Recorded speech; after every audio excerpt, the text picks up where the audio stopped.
Hi,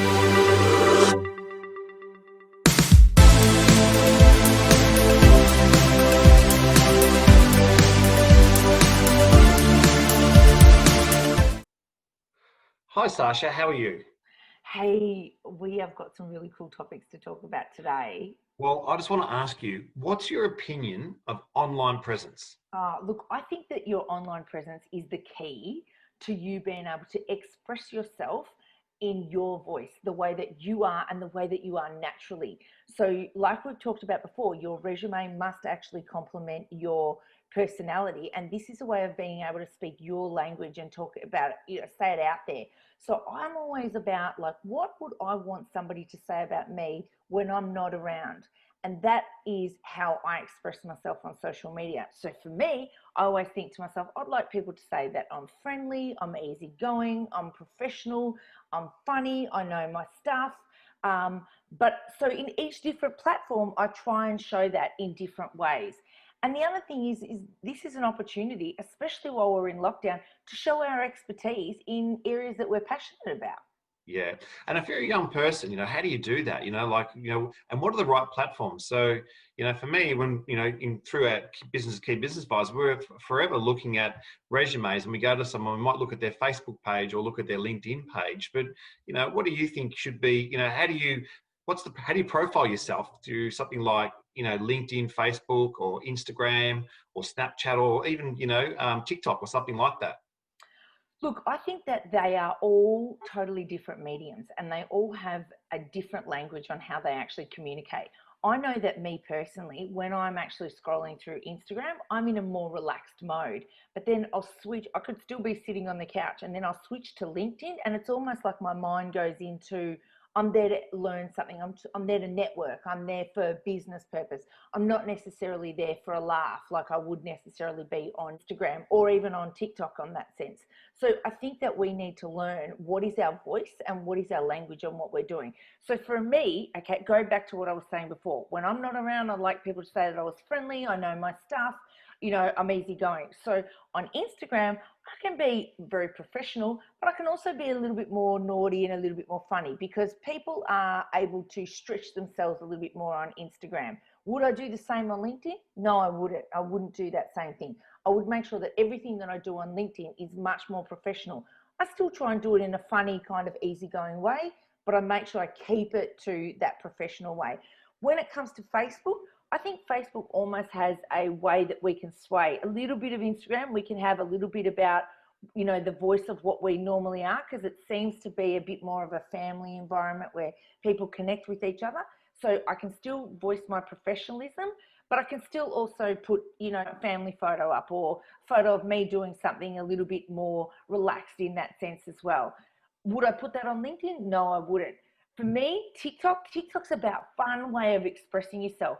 So if I was going to express myself in a professional way, I'd do that in TikTok of still saying I can have a bit of a dance, have a bit of a laugh, but I'm still getting my professional side across.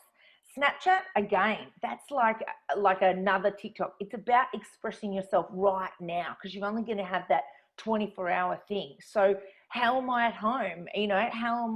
What am I doing right at this moment? Where I'm out with my friends or anything like that. But I still have to remember that people will go from platform to platform and still be able to piece together that person. As long as I'm keeping that same thing across, friendly, easygoing, professional, all of that stuff, then I'm putting the same vocabulary, the same language, but in different little different versions of me.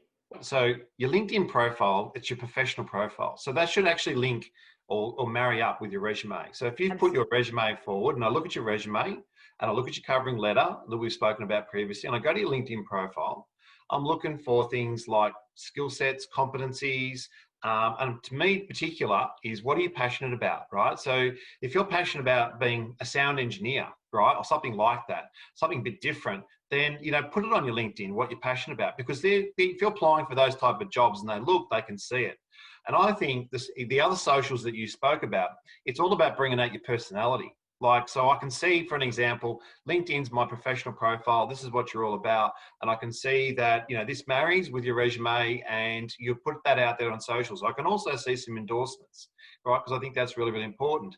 And if you've never worked before, that's okay. You can just put out, look, I'm seeking an opportunity in doing this, business admin, working in a retail business, whatever you desire, be a carpenter, you know, whatever you desire to do. But your socials, your other socials, which are more the, you know, your Facebook, Instagram, like you talked about, that's bringing out more your personality. So that's like showing off what you do. Now, if you have a passion for sound engineering and it's on LinkedIn, and then I see some photos of you on Facebook or Instagram or something where you're actually hooking up a stage with sound and music and stuff like that, I've really got a really good feeling of this is the right person for my business, because I can see the thread between your social medias and the professional profile of LinkedIn. Anything else you want to add to that, Sash?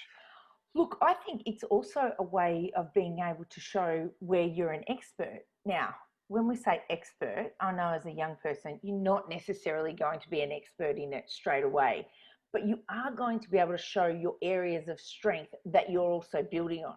So, for example, if you're a foodie and you know you're really into food and you're always cooking things up, now clearly you're not necessarily going to be a Michelin star chef, but you are showing that you have got that ability of being able to create a great plated, you know, meal, and you can show that of your quality and your standard, so which is probably above what everybody else is. So in those sense, you're starting to show people where you're passionate about and your attention to detail, all of those kind of things. Again, it builds that profile of who you are, as long as there's a continuity of being able to learn who you are. And I call that, when I think of that, I call that me Inc., me incorporated.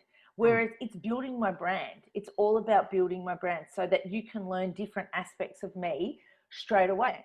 I think that the tip is out there is, you know, if you're a young person out there, look at your socials, look at your resume. You might get your parents or an uncle and auntie or a good friend, not your mates, a good friend, right? Because might be a mature person that's actually interviewing you, be your interviewer, and ask them, you know, does this all marry up? Is this good for, is this a good way to, if I use the word, to market myself, you know, out there, you know, on my online presence, which matches my resume. Some great topics, Sash, and I'm sure, you know, our viewers will have some good tips out of what we've just spoken about.